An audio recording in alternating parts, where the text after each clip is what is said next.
पाकिस्तान और न्यूजीलैंड के दरमियान 18 अप्रैल को शुरू होने वाले 5 T20 मैचेस के सीरीज़ के लिए केवीज़ ने स्क्वाड का ऐलान किया। अहम खिलाड़ियों की अदम मौजूदगी में माइकल ब्रेसवेल न्यूजीलैंड के कप्तान को मुकर्रर किया गया। न्यूजीलैंड के 9 प्लेयर्स IPL और एक प्लेयर काउंटी की वजह से दस्तयाब न होने की वजह से माइकल ब्रेसवेल पहली मरतबा क्योरी टीम की क़यादत करेंगे।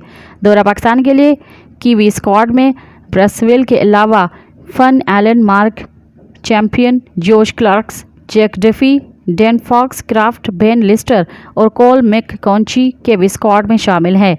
Adam Milne, Jimmy Neesham, Ben Sears, Tim Seifert और अश सोधी भी केवी टीम का हिस्सा है। मज़ीद ख़बरनि ऐं तफ़सीलात लाइ विज़िट कयो असांजी वेबसाइट www.awamiNewsHD.com ऐं ॾिसंदा रहो अवामी न्यूज़ HD।